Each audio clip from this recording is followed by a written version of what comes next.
morning students, welcome to Shortcut. We are continuing our chapter number 2 of Mathematics class 8. Today we will start exercise number 2.2. तो ये जो exercise रहेगी इसमें हमें equations बनाना सीखना पड़ेगा कि जो यहाँ पर दिया गया है जो भी उसको लेकर हम इक्वेशन कैसे बनाए। जब 2.1 हमने जब की थी उसमें क्या था, उसमें इक्वेशन हमें दिया हुआ था और हमें सॉल्व करना था। अब यहाँ पर हमें सॉल्व भी करना है और इक्वेशन भी बनाना है। तो सबसे पहले इसके अंदर हमको आना चाहिए इसको रीड करना और प्रॉपर्ली अरेंज करना। तो क्वेश्चन पूछा गया है if you subtract 1/2 from a number. अब यहाँ पर बोला गया एक नंबर फ्रॉम अ नंबर, एक नंबर को, नंबर कौन सा, हमने x मान लिया। अब एक नंबर x है उसमें से 1/2 को सब्ट्रैक्ट करो, तो ये लीजिए 1/2 को मैंने सब्ट्रैक्ट कर दिया, ठीक है। अब इसका जो भी आंसर आएगा, आगे वो बोल रहे हैं and multiply the result by 1/2। अब इसका जो भी आंसर आएगा उसको 1/2 से हम मल्टीप्लाई कर देंगे और जो रिजल्ट हमको मिलेगा वो क्या मिलेगा, 1/8। ऐसा ये इक्वेशन बोल रही है, ठीक है। अब आप यहाँ पर देख सकते हैं यही इक्वेशन है। अब हम क्या करेंगे इसको सॉल्व करने के लिए। अब आप एक चीज़ देखिए कि जो अपॉन वाले रहते हैं, यानी कि जहाँ पर जैसे कि यहाँ पर आप देख रहे हैं 1/2 है, तो ऐसी जगहों पर हम क्या करेंगे, हम इक्वल टू के दोनों साइड ऐसे नंबर से मल्टीप्लाई करेंगे ताकि नीचे के जो नंबर्स हैं वो ख़त्म हो जाए। तो अगर इस सिचुएशन के अंदर आप देखिए इधर 2 है, यहाँ भी 2 है, यहाँ 8 है, तो ये जो सब हैं ये 2 के टेबल में आते हैं। 2 के टेबल में 2 भी आता है, 2 के टेबल में 8 भी आता है। तो हम क्या करेंगे, मल्टीप्लाइंग बोथ साइड्स बाय 2। तो जैसे कि यहाँ पर दिया गया दोनों साइड आप 2 से मल्टीप्लाई कर दीजिए, तो आपकी इक्वेशन क्या हो जाएगी, ये 1/2 x माइनस 1/2 इंटू 1/8। दोनों साइड मल्टीप्लाई करने का मतलब हो गया हम ये जो 1/2 आप देख रहे हैं, सॉरी ये 2 जो आप देख रहे हैं, इसको दोनों तरफ हम मल्टीप्लाई कर देंगे। तो इन दोनों तरफ मल्टीप्लाई करने से क्या होगा आपको पता है, ये 2 से ये 2 कैंसिल हो जाएगा, तो यहाँ पर कुछ नहीं बचा समझो कि, ठीक है। तो बचेगा हमारा x माइनस 1/2 और दूसरी तरफ 2 1 × 2 हो गया और 2 4 × 8 हो गया। तो हमारी इक्वेशन क्या बन जाएगी, ये x आ गया माइनस 1/2 आ गया इक्वल टू 1/4 आ गया। अब ये सिंपल इक्वेशन हो गई। अब क्या करेंगे हम, अब फर्स्ट फिर से इन्होंने तो एडिंग किया है, अब ये इक्वेशन थोड़ा इजी हो गया। अब आप इसको कैसे कर सकते हो, अब x जो है वो इसको यहीं छोड़ दीजिए, x को यहाँ छोड़ दिया। तो पिछले फर्स्ट एक्सरसाइज में हमने क्या किया था, 1/4, इधर ये माइनस का 1/2 है तो उधर जाके प्लस का 1/2 हो जाएगा, तो उधर ले जाओ इसको और प्लस 1/2 कर दो, ठीक है, हमने कर दिया। अब क्या करेंगे, एलसीएम लेंगे, 4 एलसीएम आएगा, हमारी इक्वेशन क्या बन जाएगी, x की वैल्यू क्या आएगी यहाँ पर, ये हो जाएगा हमारा 4 एलसीएम रहेगा, तो ये 1 प्लस 2 to the 4, तो 2/4, तो ये हो जाएगा हमारा 3/4, तो ये 2 + 1 3/4। तो आपका आंसर जो आएगा वो आएगा 3/4। ये देखिए, तो इक्वेशन को थोड़ा इजी करने के लिए, यानी कि वो जो रेशनल फॉर्म में है जो 1/2 1/2 1/8 है, तो आपको ऐसा एक नंबर लेना है जो इन दोनों से मल्टीप्लाई डिवाइड हो जाए। अगर आप वो नंबर लेके दोनों तरफ उस नंबर से मल्टीप्लाई कर देते हो, या दोनों तरफ वो डिवाइड कर देते हो, या दोनों तरफ ऐड कर देते हो, या दोनों तरफ सब्ट्रैक्ट कर देते हो, तो उससे कोई असर नहीं पड़ेगा, कोई फर्क नहीं पड़ेगा, आपका इक्वेशन ईजी हो जाएगा। बस आपको बशर्ते ये याद रखनी है कि वो दोनों तरफ नंबर किया जाए। अब देखिए यहाँ पर मल्टीप्लाई लिखा है आपने, तो मल्टीप्लाई 2 हमने यहाँ भी किया और 2 यहाँ भी किया, इक्वल टू के उधर भी और इक्वल टू के इधर भी। ये चीज़ आपको ध्यान रखनी है। चलिए नेक्स्ट सम पे चलते हैं। अभी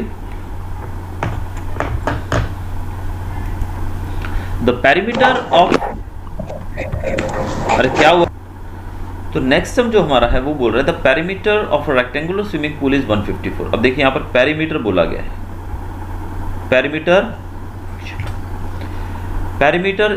रेक्टेंगुलर स्विमिंग पूल का है 154 मीटर, उसकी लेंथ दी गई है। अब पेरीमीटर का सबसे पहले फॉर्मूला क्या होता है, ये रेक्टेंगल बोला गया है, तो रेक्टेंगल का फॉर्मूला क्या होता है पेरीमीटर का, 2l + b, ये फॉर्मूला होता है रेक्टेंगल के पेरीमीटर का। अब पेरीमीटर इन्होंने दिया है कितना, 154, और लेंथ उसकी दी गई है। तो चलिए पहले हम देख लेते हैं क्या है। रेक्टेंगल का पेरीमीटर उन्होंने 154 दे दी। जो भी चीज़ें दी गई हैं उनको नोट कर लो पहले। Its length is 2 metre more than twice its breadth. उसकी ब्रेड्थ कितनी है, सपोज हमने क्या किया, उसकी ब्रेड्थ को मान लिया x, क्या माना उसकी ब्रेड्थ को, x मीटर, क्योंकि वो बोल रहे हैं लेंथ जो है वो ब्रेड्थ से 2 ज़्यादा है उसके ट्वाइस से। देखिए क्वेश्चन को बहुत ध्यान से समझना पड़ेगा its length is 2 metre more. अब सपोज उसकी जो लेंथ है 2 मीटर ज़्यादा है, किससे? ब्रेड्थ से। तो ब्रेड्थ अगर x है तो लेंथ कितनी, उससे 2 मीटर ज़्यादा। 2 मीटर ज़्यादा मतलब x में हम 2 प्लस कर देंगे, 2 मीटर ज़्यादा बताया ना। लेकिन वो क्या बोल रहा है, फिर से ध्यान से एक बार पढ़ेंगे। Its length is 2 metre more than twice its breadth. Breadth का ट्वाइस मतलब इसका डबल करेंगे, पहले डबल करेंगे मतलब इसको 2 से मल्टीप्लाई करेंगे। तो जो ब्रेड्थ है उसका ट्वाइस करेंगे, फिर उससे भी वो 2 मीटर ज़्यादा है, तो ये है उसकी लेंथ। तो ब्रेड्थ को हमने x मान लिया था, लेंथ उसकी है वो उसकी ब्रेड्थ से डबल यानी कि ट्वाइस प्लस 2, ट्वाइस से 2 ज़्यादा है, तो ये हमारा हो गया उसका लेंथ। अब पेरीमीटर का फॉर्मूला होता है 2l प्लस बी। ये आपका b है और ये आपका l है। अब b और l आप लगा दीजिए। पेरीमीटर इन्होंने दिया हुआ है पहले से, पेरीमीटर कितना है 154। पेरीमीटर देखिए, पेरीमीटर का फॉर्मूला है ये, पेरीमीटर होता है 2l प्लस बी। तो पेरीमीटर तो इन्होंने दिया हुआ है पहले से 154, तो जहाँ पर पेरीमीटर लिखा है वहाँ पर 154 लिख दीजिए। फिर आगे है 2, तो 2 का हमने 2 लगा दिया। उसके बाद l बोल रहे हैं, l क्या है हमारे पास 2x प्लस 2, तो फिर अब l लगा दीजिए 2x प्लस 2, तो ये लेंथ हो गई। अब ब्रेड्थ क्या है x है, तो लेंथ प्लस ब्रेड्थ होती है, ब्रेड्थ का हमारा है x, तो ये हमारी इक्वेशन बन गई। अब इसको आप सॉल्व कर सकते हैं। देखिए सिंपली ये आप है अंदर 2x और ये 1x कितना हो गया 3x हो गया। कितना हो गया ये 3x हो गया, तो इसको आगे आप सॉल्व कर सकते हैं इस प्रकार से।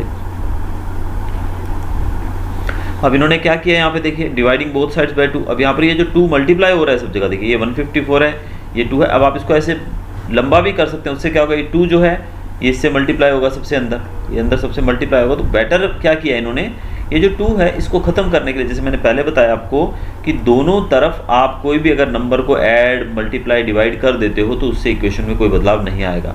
तो वैसे ही इस 2 को ख़त्म करने के लिए हमने दोनों साइड डिवाइड कर दिया 2 से। अब 2 से डिवाइड किया दोनों साइड इक्वल टू के, तो ये 2 से कट के हो जाएगा 77, और ये जो है ये 2 आपका कैंसिल हो जाएगा। ठीक है, अंदर क्या बचेगा 2x plus 1x 3x plus 2, ये बच गया आपका 3x प्लस 2। तो इक्वेशन कितनी सिंपल हो गई देखिए आप। अदरवाइज क्या करते हैं आप, ये होता था आपका 3x प्लस 2 फिर मल्टीप्लाई बाय 2 से मल्टीप्लाई भी करना पड़ता है, तो ये 6x प्लस 4 हो जाता आपका। तो वो भी तरीके से आपका आंसर आ सकता है। जैसे कि अब देखो इन्होंने इसको आगे सॉल्व करने के लिए क्या किया और ज़्यादा, अभी हमारा ये जो है 77 minus is equal to 3x plus 2। अब इसको इन्होंने और सिंप्लीफाई करने के लिए क्या किया, देखिए यहाँ पर इन्होंने क्या किया है, इधर प्लस 2 है तो प्लस 2 को ख़त्म करने के लिए इन्होंने क्या किया, -2 दोनों तरफ लगा दिया, सब्ट्रैक्ट कर दिया 2। तो जब दोनों तरफ -2 कर दोगे, तो मैंने कहा इक्वल टू के इधर और उधर दोनों तरफ अगर वो चीज़ अप्लाई करते हो तो उससे इक्वेशन पे कोई फ़र्क नहीं पड़ेगा। तो आपने दोनों तरफ -2 कर दिया, तो ये -2 इधर ले लिया, एक -2 इधर, तो -2 और +2 ये 0 हो जाएगा। और यहाँ पर 77 में से 2 गया तो बचेगा 75, तो 3x इज इक्वल टू 75। अब 3x इज इक्वल टू 75 है, तो फिर अब यहाँ पर 3x है, तो 3 को ख़त्म करने के लिए दोनों जगह आप 3 से डिवाइड कर दो। तो 3 से डिवाइड किया तो ये 3 कैंसिल हो जाएगा, ये 3 से कट करोगे तो 25 आएगा, तो x की वैल्यू आपके पास 25 आ गई। ये एक तरीका है। सपोज हम इस तरीके से नहीं करना चाहते हैं तो क्या करेंगे, तो चलिए इक्वेशन को थोड़ा इजी करने के लिए आप इतना तो आपको करना चाहिए मेरे ख्याल से कि इक्वेशन इजी हो जाए, इतना तो आप कर दीजिए कि भाई ये इक्वेशन जो आपकी है जो डिवाइड किया आपने ये कर दीजिए। तो डिवाइड करने के बाद आपका क्या आंसर आ रहा है, यहाँ पर ये 2 से डिवाइड करेंगे तो 77 होता जा रहा है, हो गया है। तो 77 इज इक्वल टू ये 2 कैंसिल हो गया, ये देखिए इसको हम कट करेंगे तो ये 77 आ जाएगा, ये 2 कैंसिल हुआ, ये 2x plus 1x 3x plus 2 3x plus 2। ठीक है, अब हम क्या करेंगे, इस 2 को उधर भेज देंगे, तो 77 माइनस 2 कितना हो गया 75 हो गया, और ये 3x यहीं पर है इक्वल टू 3x हमारा है।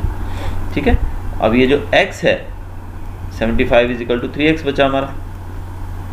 अब x को यहाँ छोड़ दीजिए और 3 इधर मल्टीप्लाई हो रहा है तो उधर जाके डिवाइड हो जाएगा, तो x की वैल्यू क्या आ जाएगी, x is equal to 75 divided by 3। जब 3 से 75 को डिवाइड करोगे तो आपका आंसर 25 ही आएगा।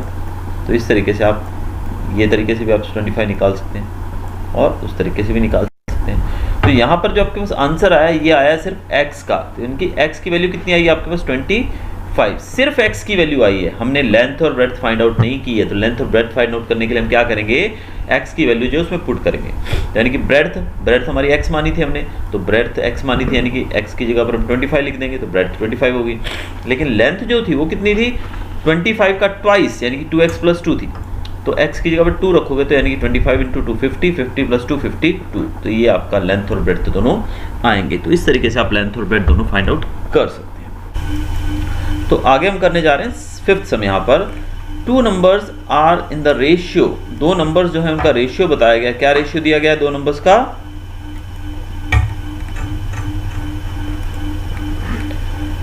5:3 इफ दे डिफर बाय 18। उनका रेशियो दिया गया 5:3 और अगर इन दोनों के बीच में डिफरेंस है फिर 18 का व्हाट आर द नंबर।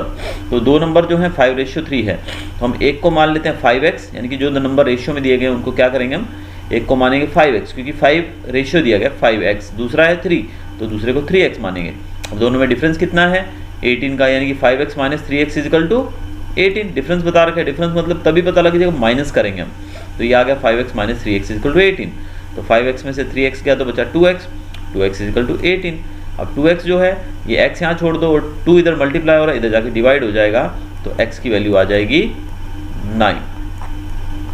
जब x की वैल्यू 9 आ गई तो यहाँ पर आप वैल्यू पुट कर दिए 5x, यानी कि x की वैल्यू 9, 5 9 = 45। तो पहला नंबर आपका 45 आ गया, दूसरा है 3x, तो 3 × 9 27, तो दूसरा नंबर आपका 27 आ गया। अगला सम है हमारा 3 consecutive integers add up to 51। 3 consecutive integer, consecutive बोलते हैं यानी कि जो एक के बाद एक आते हैं, जैसे कि हम बोले 6 7 8, ये तीनों कंसेक्यूटिव बोलेंगे क्योंकि एक के बाद एक आ रहे हैं। अगर हम बोलेंगे 6 8 10, these are not consecutive. Consecutive मतलब एक दूसरे के बाद में आते हैं, जो वो एग्जैक्टली एक बाद में। अब वो बोल रहे हैं 3 कंसेक्यूटिव इंटीजर्स को ऐड करने पे 51 आ रहा है, व्हाट आर दीज। तो अब इंटीजर्स ढूंढने हमको कौन से हैं। तो पहले तो हम क्या करते हैं, 3 इंटीजर कौन से होंगे, पहला x माना, x मतलब उससे एक ज़्यादा यानी कि +1, उसके बाद एक और ज़्यादा यानी कि x + 2। जैसे मैंने बोला 6 है तो 6 + 1 7, और फिर 6 + 2 8, यानी कि हमने x के अंदर एक ऐड किया तो उसका अगला नंबर बन गया। जब इसी x में हम 2 ऐड करेंगे उसके अगला नंबर बन जाएगा, तो ये कंसेक्यूटिव नंबर्स बनेंगे। अब तीनों को प्लस करने पे क्या आ रहा है, 51 आ रहा है। आपको बस ये बनाना आना चाहिए कि कंसेक्यूटिव नंबर होते क्या हैं। जैसे कि यहाँ पर हमने 6 लिया है, समझो कि 6 था तो 6 के अंदर एक ऐड करेंगे तो हो जाएगा 7, फिर 6 के अंदर हम 2 ऐड करेंगे तो हो जाएगा 8। तो पहला कंसेक्यूटिव नंबर 6 है, दूसरा 6 + 1, तीसरा 6 + 2। वैसे ही पहला हमने x माना तो दूसरा हुआ x + 1, फिर तीसरा हुआ x + 2। तीनों को ऐड करो तो x x x कितने हो गए 3x, और 2 + 1 3, तो 3x + 3 हो गया। अब 3 जो है इधर प्लस है उधर जाके माइनस हो जाएगा, तो बच जाएगा 51 में से 3 गया 48, तो 3x = 48। अब x को यहाँ छोड़ दो और 3 को उधर डिवाइड कर दो तो x की वैल्यू 16 आ जाएगी। अब x 16 मिल गया तो दूसरा इंटीजर था x + 1 यानी कि दूसरा 17 हो गया, तीसरा था x + 2 यानी कि 18। तो तीनों इंटीजर्स आ गए। अब इन दोनों का प्लस करके देखोगे तो आंसर आपका 51 ही आएगा। ये भी कंसेक्यूटिव नंबर्स वाला है, आप खुद कर सकते हैं। यहाँ पर जो सेम हमने किया है ये भी कंसेक्यूटिव इंटीजर्स वाला है, ये भी आप अपने तरीके से कर सकते हैं क्योंकि अभी जस्ट हमने सॉल्व किया। अब ये एज वाला देख लेते हैं समय। The ages of Rahul and Haroon are in the ratio 5:7, 4 year. अब दोनों का रेशियो बताया गया 5:7। तो जैसे कि रेशियो हम लोग क्या करते हैं 5x ले लिया और दूसरे का 7x ले लिया। 4 years later the sum of their ages will be 56 years। अब 4 साल बाद, कितने साल बाद, 4 साल बाद बताया गया है उन दोनों की एजेस का सम मतलब होता है एडिशन, प्लस 56 ईयर्स होगा तो उनकी एज बतानी। तो प्रेजेंट एज कितनी है उनकी 5x और 7x, और 4 साल बाद उनकी एज कितनी होगी, अभी उनकी एज कितनी है, राहुल की है 5x, तो 4 साल बाद हो जाएगी 5x + 4। हारून की एज आज 7x है तो 4 साल बाद 7x + 4 हो जाएगी क्योंकि 4 साल जुड़ जाएंगे ना उसमें। तो कितनी एज हो जाएगी टोटल इन दोनों की, 56 बोल रहे हैं कि दोनों की एज टोटल हो जाएगी 56, यानी कि 5x + 4 + 7x + 4 = 56। अब इसको आप सॉल्व कर सकते हैं अपने तरीके से। अब इसको आप प्लस में ऐसा आ रहा तो 5x + 4x + 7x + 4 करेंगे तो 5x + 7x हो जाएगा 12x और 4 + 4 8, तो ये आपकी इक्वेशन बन गई। अब 8 उधर जाके माइनस हो जाएगा तो बचेगा 48, 12 इधर आके डिवाइड हो जाएगा तो आएगा आंसर आपका 4। तो x की वैल्यू 4 आ गई, तो x 5x की जगह पे आप x की जगह पे 4 रखिए तो 5 4 20, एक की एज 20 आ गई, दूसरे की 7 4 28। तो इस तरीके से आप इसको कर सकते हैं। दूसरा सम जो है वो भी इसी प्रकार का है, रेशियो वाला है। तो रेशियो वाला आप कर सकते हैं, जैसे हमने जस्ट किया 7 और 5 वाला रेशियो आप कर सकते हैं इसको। Baichung's father is 26 years younger than Baichung's grandfather. Baichung के जो फादर हैं वो 26 साल छोटे हैं, किससे? अपने ग्रैंडफादर से। And 29 years older than Bhaichung. अब यहाँ पर 3 लोगों की बात हो रही है, हमको देखिए ये सम्स बहुत ही ध्यान से करने पड़ेंगे। अब यहाँ पर 3 लोग जो इकट्ठे हुए हैं वो हैं, पहला है बाइचुंग, दूसरा है वो उसके फादर और तीसरे हैं उसके ग्रैंडफादर। अब बोल क्या रहे हैं? बाइचुंग के फादर जो है वो 26 साल छोटे हैं अपने पिता से, यानी कि ग्रैंडफादर से, यानी कि ग्रैंडफादर से वो इतने छोटे हैं, और 29 साल छोटे हैं बाइचुंग से। किससे छोटे हैं? बाइचुंग से। अब समझो कि हमने बाइचुंग की एज मानी एक्स ईयर, बाइचुंग की एज कितनी मानी हमने? X year. तो उसके फादर जो है बाइचुंग से कितने बड़े हैं? 29 साल, यानी कि फादर की एज कितनी हो जाएगी? x प्लस 29, क्योंकि क्वेश्चन बोल रहा है कि बाइचुंग के पिता जो हैं वो बाइचुंग से 29 साल बड़े हैं। अब उसके जो ग्रैंडफादर हैं उनकी बात करें तो वो कितने हैं? बाइचुंग्स ग्रैंडफादर, यहाँ पर ग्रैंडफादर ही दिया गया है, या ग्रैंडफादर दिया गया है। तो बाइचुंग के जो ग्रैंडफादर हैं उनकी एज क्या? Baichung's father is 26 year younger than Baichung's grandfather. उसके ग्रैंडफादर की जो भी एज है उससे वो 26 साल छोटे हैं। कितने हैं वो? 26 साल छोटे हैं। यानी कि बाइचुंग की एज हमने x ली, तो बाइचुंग के फादर की एज कितनी होगी? x plus 29। और बाइचुंग के ग्रैंडफादर, यहाँ पर डॉटर लिखा हुआ ग्रैंडफादर है, बाइचुंग के ग्रैंडफादर की एज कितनी होगी? उनकी एज कितनी होगी? इन दोनों को प्लस कर देंगे। जब हम बाइचुंग की एज को और उसके फादर की एज को प्लस कर देंगे, और उसमें भी 26 साल, क्योंकि बाइचुंग के ग्रैंडफादर से बाइचुंग के फादर 26 साल छोटे हैं, तो यानी कि 26 साल छोटे हैं, यानी कि ग्रैंडफादर उसके पापा अपने बेटे से 26 साल बड़े हुए ना, ज़्यादा बड़े हुए। तो यहाँ पर हम इक्वेशन जो बनेगी वो हमारी x मतलब बाइचुंग के फादर की एज x प्लस 29, ये किसकी एज है? बाइचुंग के फादर की एज। अब उनकी एज से उनके ग्रैंडफादर 26 साल बड़े हैं, तो प्लस 26 साल बड़े हैं। अभी आप देखोगे तो आपको बन जाएगा x प्लस 55 ईयर्स। तो ये तीनों की एज का हमें इक्वेशन मिलेगा, यानी कि ये x है तो उसके फादर जो हैं इससे 29 साल बड़े हैं, तो प्लस 29। ग्रैंडफादर जो हैं वो इनसे 26 साल बड़े हैं, तो यानी कि ये प्लस 26, यानी कि 55 ईयर्स। अब कंडीशन के हिसाब से sum of the ages of all, तीनों की एज अगर प्लस की जाए तो 135 आता है। तो पहली की एज कितनी है? x है बाइचुंग के फादर की x प्लस 29 है, और बाइचुंग के ग्रैंडफादर की x प्लस 55 है, तो तीनों को ऐड करने पे 135 आता है। तो x हो गया 3x, 29 प्लस 55 होगा 84 इजिकल टू दिस। अब 84 उधर जाके माइनस हो जाएगा, तो आंसर आएगा 51। अब x जो है वहीं छोड़ दो, 3 इधर आके डिवाइड कर दो, तो x की वैल्यू 17 आ जाएगी। यानी कि बाइचुंग की एज 17 है, उसके फादर की एज x प्लस 29 थी, यानी कि 17 प्लस 29 यानी कि 46 हो जाएगी। और उसके ग्रैंडफादर की एज कितनी है? 17 plus 29 plus 26 equal to 72 years. अब यहाँ पर यही चीज़ ध्यान रखनी है, उन्होंने डायरेक्टली नहीं बताया, उन्होंने बोला है कि बाइचुंग के फादर की एज जो है वो 26 साल छोटी है उसके दादा से, तो दादा से 26 साल इनकी छोटी है, इसका मतलब इनसे दादा 26 साल बड़े हैं, तो इसलिए हमने यहाँ पे 26 प्लस किया। ये सम इजी आप कर सकते हैं 12th वाला। 13th वाला हम देख लेते हैं। A rational number is such that when you multiply it by 5/2, एक रेशनल नंबर को जब आप 5/2 से मल्टीप्लाई करते हैं और 2/3 उसमें ऐड करते हैं।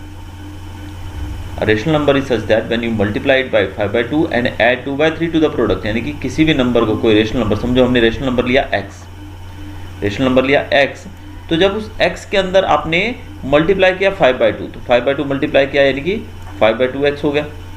फिर उसमें ऐड किया 2/3, तो 2/3 ऐड किया, तो रिजल्ट मिलेगा हमें -7/12। ये बोल रहे हैं क्वेश्चन में, तो नंबर ढूंढना है हमको। तो इक्वेशन बन गई आपकी। इसके बाद आप क्या करोगे? यहाँ पर 2/3 प्लस हो रहा है, तो दोनों तरफ माइनस कर दीजिए 2/3, तो ये दोनों तरफ 0 आंसर आ जाएगा। तो आपका इक्वेशन बन जाएगा 5/2x इज इक्वल टू -7/12 -2/3। तो इसका एलसीएम लोगे आप, तो आपको आंसर मिलेगा -15/12, और इस तरफ आपका है 5x/2। अब यहाँ पर आप 2 जो है दोनों तरफ आप देख रहे हैं नीचे 2 है। आप सिंपली ये भी कर सकते हैं कि ये जो है इसको उधर ले जाइए और इसको उधर ले जाइए, तो 12 ऊपर चला जाएगा, तो 12 इंटू 5x यानी कि 60x हो जाएगा। इधर 2 है जो इधर आ जाएगा, तो 15 टू 30 -30 हो जाएगा आपका। अब x को आप यहाँ छोड़ दीजिए और 30 जो है 60 जो है उसको उस तरफ ले जाइए, तो 60 जब उधर यानी कि x यहाँ छोड़ दिया और -30 अपॉन 60 जाएगा, तो क्या हो जाएगा 1/2। 30 1 30, 30 2 60, -1/2, तो -1/2 आपका रेशनल नंबर आएगा। 14th सम देख लेते हैं। चलिए, Lakshmi is a cashier in bank. Lakshmi नामक जो लड़की है वो बैंक में कैशियर हैं। She has currency notes of denominations 100, उसके 100 रुपये के, 50 रुपये के और 10 रुपये के नोट्स हैं। रेशियो है 2, 3 और 5। टोटल कैश है उसके पास 4 लाख। तो वही क्या करेंगे हम, पहला 2x होगा रेशियो के हिसाब से, फिर दूसरा 3x और 5x, यानी कि उसके पास 100 रुपये के कितने नोट हैं, 2 रेशियो वाले, तो 2x यानी कि इंटू 100, क्योंकि वो पहले 100 रुपये के नोट हैं, दूसरे 50 के हैं तो इंटू 50, तीसरे 10 के हैं तो इंटू, और टोटल अमाउंट है 4 लाख। बन गया इक्वेशन। 10 इंटू 2x 200x हो गया, ये 50 थी 150x, तीसरा 50x is equal to 4 lakh. अब इसको आप प्लस करेंगे 200x 150 और 50 को, तो 400x हो जाएगा और उधर ही है। अब x को यहाँ छोड़ दीजिए, 400 को उधर डिवाइड कर दीजिए ले जाके, 2 0 कैंसिल हो जाएंगी और 4 1 4 यानी कि 1000 आंसर आ जाएगा। तो x की वैल्यू आ गई आपकी 1000। अब x की वैल्यू 1000 आई तो क्या करोगे आप, 1000 इंटू 2, क्योंकि 2 है ना रेशियो, तो 2x था तो 2 इंटू 1000 2000, यानी कि 100 रुपये के कितने नोट हैं 2000। फिर 3x यानी कि 3 इंटू 1000 3000, तो 50 रुपये के 3000 नोट्स हैं, और 10 रुपये के कितने नोट हैं 5x यानी कि 5 इंटू 1000 यानी कि 5000। तो तीनों का हमें रेशियो मिल गया। ये जो आप देख रहे हैं ये भी इसी प्रकार से करना है। लास्ट सम जरूर करके देखेंगे इस एक्सरसाइज का। The organisers of an essay competition decide that the winner in the competition gets a prize of ₹100 and the participant who does not win gets a prize of ₹25। जीतने वाले को 100 रुपये इनाम मिलेगा और जो नहीं जीतता है उसको 25 रुपये दिए जाएंगे। The total prize money distributed is 3000 रुपये डिस्ट्रीब्यूट किए गए। तो पार्टिसिपेंट कितने थे, इन्होंने पूछा है पार्टिसिपेंट्स के नंबर बताने हैं हमको। Find the number of participants. यहाँ पर ये नंबर तो इन्होंने दे रखा है, खैर अब इसमें ढूंढना क्या है, लेट मी चेक आउट। तो यहाँ पे विनर्स ढूंढने अपने को, क्वेश्चन के अंदर एक लाइन मिसिंग है, यहाँ पर हमें विनर्स ढूंढने हैं कि कितने लोग जीते हैं। तो देखिए, तो सम देखते हैं। टोटल मनी कितना है 3000 रुपये, यानी कि उनको पैसा कितना टोटल उनका खर्चा हुआ है, इनाम के तौर पर उन्होंने कितने रुपये दिए हैं 3000 रुपये दिए हैं। Let the number of winners of ₹100 be x, की 100 रुपये जितनों को मिले वो एक्स थे। तो जो विनर्स नहीं थे, those who were not winners, find the number of participant 63 है। तो पार्टिसिपेंट टोटल थे, उसमें से हम विनर्स निकाल देंगे। विनर को 100 रुपये मिले हैं, तो विनर कितने हैं x है, तो टोटल पार्टिसिपेंट 63 थे, तो 63 में से हम x निकाल देंगे, यानी कि 63 माइनस x हो जाएगा। अब क्वेश्चन के आधार पे जीतने वाले को कितने रुपए दिए हैं 100 रुपये दिए हैं, और जो जीता नहीं है यानी कि हारने वाले कितने हुए, हारने वाले जो विनर नहीं है वो है 63 माइनस x। हारने वाले को कितने रुपए दिए, उन्होंने 25 रुपये दिए, तो ये हो जाएगा 25 से ये मल्टीप्लाई और x से 100 मल्टीप्लाई, तो कितना हो जाएगा टोटल 100x। 25 इंटू 63 हो गया आपका 1575, और 25 इंटू x 25x, ये हमारी इक्वेशन बन गई 3000। अब ये 100x और 25x माइनस हो गया तो बच गया 75x is equal to this. अब ये जो इक्वल टू के उधर ले जाएंगे तो ये 1575 माइनस हो जाएगा, तो हमारा आंसर आ जाएगा कितना 1425। तो 75x इज इक्वल टू 1425। अब 75x इज इक्वल टू 1425, तो 75 को आप उधर ले जाएंगे, डिवाइड करेंगे तो आपका आंसर आ जाएगा 19। यहाँ पर ये 7 लिखा हुआ है, मे बी बाई मिस्टेक, क्योंकि यहाँ पर हमारा 75x है। जब आप देखिए इसको उधर ले जाएंगे तो 1575 इसमें से माइनस होगा तो बचेगा 1425। अब 1425 को जब हम डिवाइड करेंगे, हम करके देख लेते हैं, 1425 को जब हम डिवाइड करेंगे किससे 75 से, तो हमारा आंसर कितना आएगा 19। 75 1 जा 75, और हमारा बचेगा कितना, यहाँ पर 12 में से 5 गया 7, और यहाँ पर बचेगा 3, 13 में से 7 गया 6, 12 में 5 के 7, तो 675 आएगा। ठीक है, तो 75 9 हो गया 675, 75 9 तो हमारा आंसर 0, तो 19 आंसर आएगा। ये मिस्टेक है यहाँ पर, 7x जो लिखा गया है, इट्स 75x। तो इस तरीके से आपका जो विनर्स नंबर है वो है 19, यानी कि 19 लोग जीते हैं और बाकी लोग नहीं। तो ये थी हमारी एक्सरसाइज। जो सम्स मैंने करवाए हैं वो तो आप उसका मदद ले सकते हैं, देख सकते हैं। बाकी जो सम्स हैं वो आप खुद ट्राई करेंगे, और अगर कोई भी डाउट हो तो आप मुझसे पूछ सकते हैं। Have a nice